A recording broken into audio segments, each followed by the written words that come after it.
Hello everyone and welcome to the Airfix YouTube channel. In this video we're going to build and paint this brand new starter set from Airfix, which contains a 1/43 scale E-type Jaguar.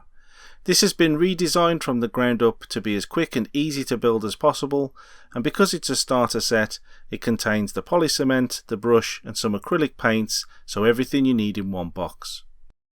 The kit itself is supplied on two frames of injection moulded green plastic, but the body is supplied in one piece so it doesn't require any assembly.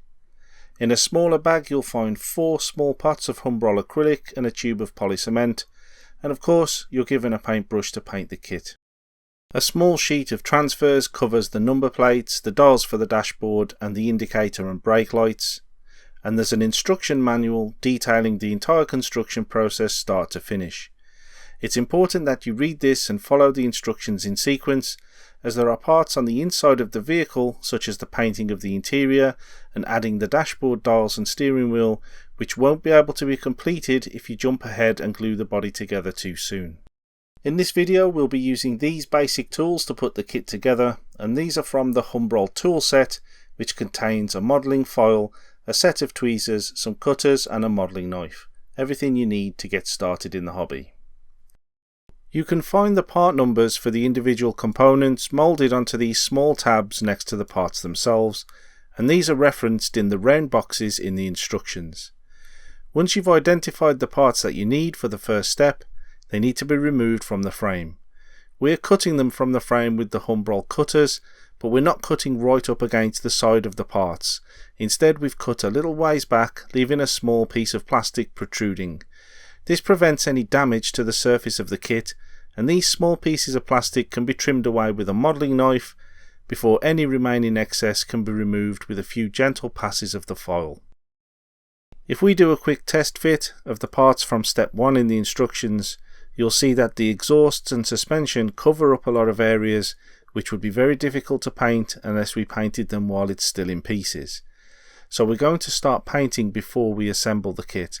In this case we're applying a black base coat to the exhaust and suspension parts first.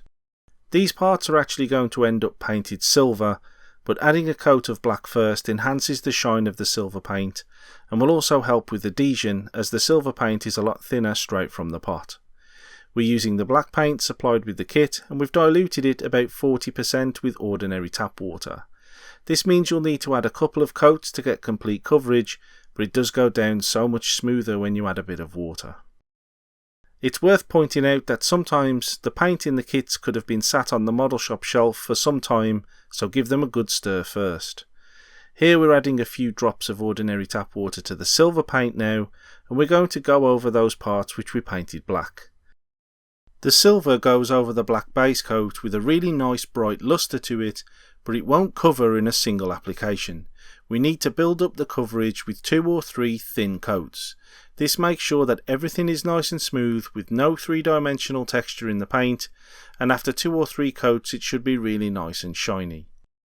It's time to paint the first part of the Jaguar's bodywork now, and again we'll be using multiple layers of diluted acrylic paint to build up as smooth and shiny a surface as possible.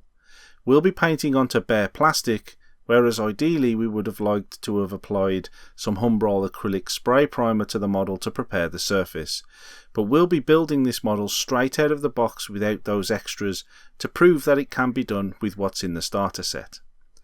Some of the British Racing green paint is diluted about 60-40 with ordinary tap water yet again until the paint is flowing really nice and well, and then a good liberal coat is applied straight onto the bare plastic using the brush supplied in the kit.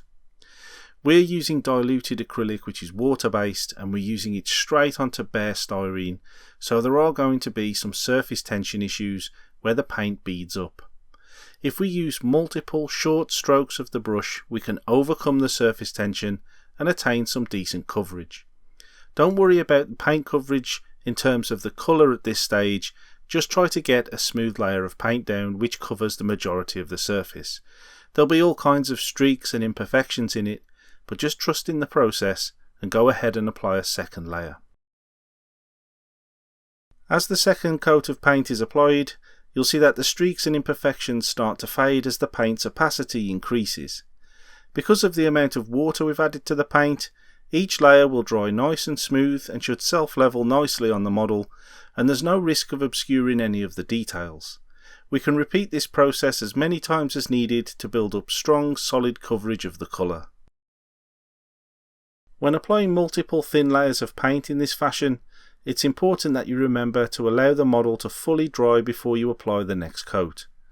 If the underlying paint is still wet, then the brush may lift it up, causing some three-dimensional texture to appear in your paint, and we're trying to get as smooth and shiny a finish as possible. The poly cement supplied in the starter set comes in a small metal tube which does have quite a broad nozzle.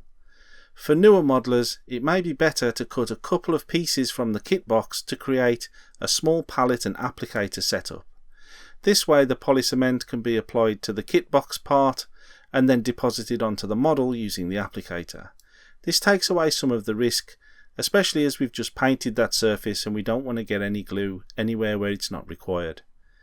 Here we're dropping some small amounts of poly cement into the mounting holes for the suspension and exhaust pieces, and after a couple of seconds to let that bite into the plastic, we can push the suspension and exhaust into position, hold it for a couple of seconds, and that's the assembly for part 1 complete. Now that the underside of the vehicle is complete, it's time to move on to step 2, which deals with the interior of the car.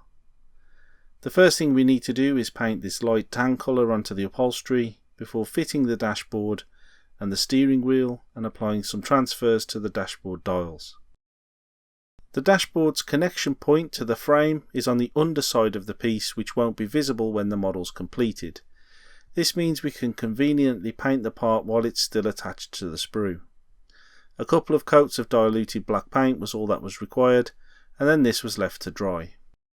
For the rest of the interior, some of the tan coloured paint was added to the palette before being diluted to a ratio of about 70% paint, 30% water. Again, we're painting directly onto smooth bare styrene, so surface tension issues may arise here, and it's important to concentrate on just getting that initial paint coat down with no gaps and making sure that we get it into all the visible areas. Once the initial coat of paint has been applied, a second and third layer can be added on top to cover up the streaky mess left behind by the initial paint. After about 3 coats, the tan colour was built up into a nice solid coverage and the interior was painted. Next up, it's time to add the dials to the dashboard using the transfers on the printed sheet included with the starter set. After selecting the correct transfer using the numbered instructions, this can be cut free from the backing sheet and then dipped in water very briefly before being allowed to soak for 30 seconds to a minute. The water will reactivate the adhesive on the backing paper, allowing the transfer to slide free under gentle pressure from a paintbrush. After adding some water to the model's surface, the transfer can then be slid into position. Don't worry if it's not exactly where you want it at this point, as the extra water will allow the transfer to move around and you can get the final positioning exactly where you want it. The second dial is added in the same fashion, and that's it for the details on the dashboard. We can move on to the next steps. A quick pass of the modelling knife cuts the connection point in an area that can't be seen when the model's completed, and then we just need to focus on cleaning up the steering wheel. This is a very small component, so cleanup can be a little bit tricky. Here we're using the side of the modelling knife just to scrape away any excess plastic where the mould seam may have been, before giving the areas which are going to be silver a base coat of black paint which has been diluted with about 20% water.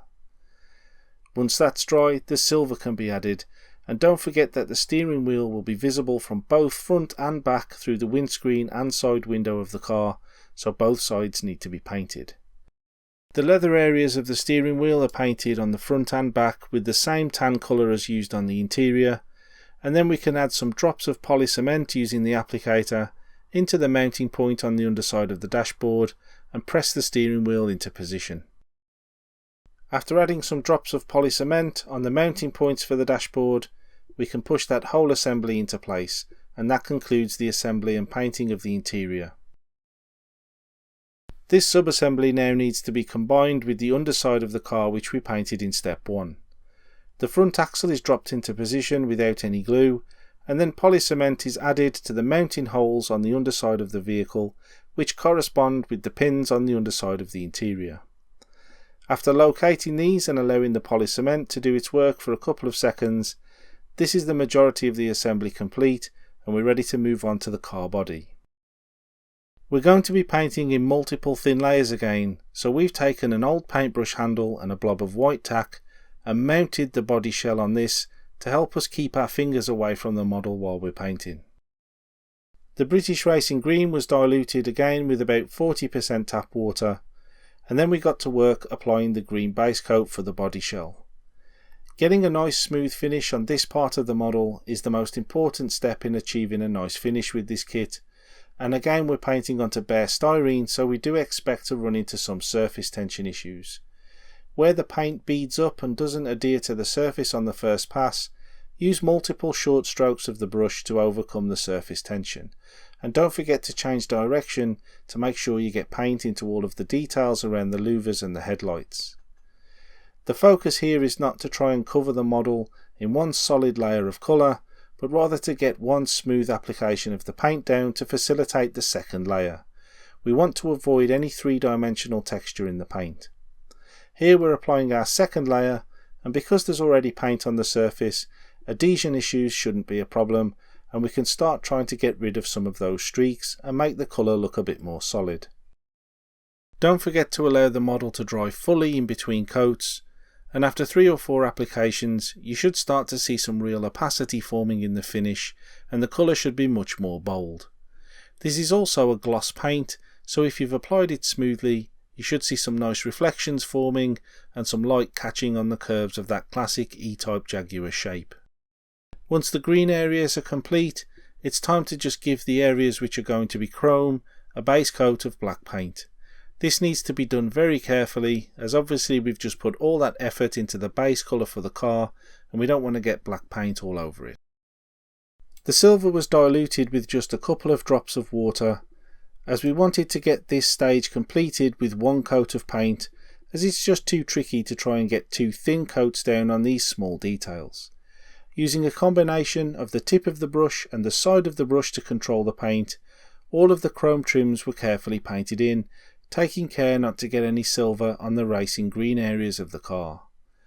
On the window trims where there's a raised lip, it's a little bit easier to do, and you can just catch these details with the side of the brush to paint them in nice and neat. Once all of the silver areas are dry, that's the painting on the outside of the body completed, and we can just check everything's nice and smooth and shiny before moving on to the next step, which is to add the glass. The glazing for the body shell is a single piece, which is simply snipped from the frame and then cleaned up with a modelling knife. Clear styrene is more brittle than coloured styrene, so make sure that you support the parts fully when you're trimming the excess plastic away with the knife, before applying some polycement into the recessed area in the roof of the car and then sliding the glazing into position. This needs to be pushed through one of the rear side windows before being brought around and then snapped into place.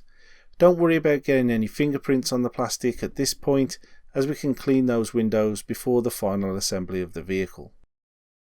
With the inside of the windows wiped, polycement was added around the perimeter of the lower portion of the car, following the blue lines on the instructions, before finally the upper portion of the body was guided into position and then held in place while the glue took effect.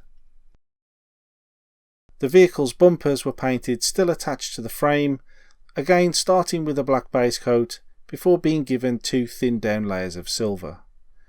A smaller applicator was cut from the kit box to allow us to get the polycement right into the mounting holes without putting the finished model at risk, and once the glue was in there we guided the bumpers into position and made sure that they were firmly glued in place. The headlight covers and the windscreen both have a raised detail around the perimeter which needs to be painted silver, but first we just need to do a bit of cleanup. These plugs of styrene on the windscreen were snipped away with the model cutters, and then we used the modelling knife to trim away most of the excess plastic. The last step was just to give these points a quick rub over with the file to smooth the parts down and ensure they'd fit perfectly. A couple of drops of water were added to the silver paint, and then this was added directly onto the raised detail around the edge of these parts. This is quite a tricky step, but take your time and you should find that these details are raised enough to be able to pick them out in silver quite easily.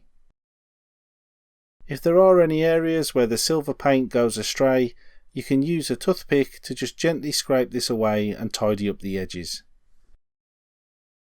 To fit the windscreen neatly with no visible glue, we used lots of small drops of polycement rather than one thick bead, and when it came to positioning the windscreen, we pushed it in with a ball of tissue, as this prevents putting too much pressure on the plastic and snapping the clear parts. The same sort of process was done on the headlight covers, with small drops of polycement being added with the small applicator we used for the bumpers, before finally pressing the covers into place, and it was unavoidable to use our fingers in this situation, so we just gave them a wipe over after to remove any fingerprints. The wheels and tyres were given 2 coats of diluted black paint just to get them covered nice and smoothly, before the silver paint was used to pick out the spokes on the wheel and around the rim, making sure not to get any silver on the wall of the tyres. You'll notice that we left the black paint visible in the deepest areas of the wheels, as this just accentuates the detail on these parts and gives it a bit of depth. The final step is just to apply the rest of the markings from the sheet you saw when we were detailing the dashboard. This includes number plates, indicators and brake lights, and they're applied in the exact same fashion as the dashboard dials, allowing them to soak in some water for 30 seconds to a minute before being slid into position onto a surface which has been prepared with a little bit of extra water just to help with manoeuvring the transfers around and getting them into position. Once the transfer is where you want it, dry the excess water off with some tissue and the model's complete. And here you can see our finished E-Type Jaguar from the new Airfix starter set. These kits are specifically designed to have a reduced parts count without compromising on detail, and they have a faster, easier build sequence which make them perfect for people who want to get started in the hobby of scale modelling. For more experienced modelers, they present a fast, fun build that can easily fit between larger projects. If you're new to scale modelling, we hope that by providing these videos, we can give you some inspiration and guidance as you get started in the hobby, and we'd like to thank you for joining us for some modelling today, and we hope that you'll join us again in the near future as we do more videos of this type. So as always, thank you very much for watching, and we'll see you again next time.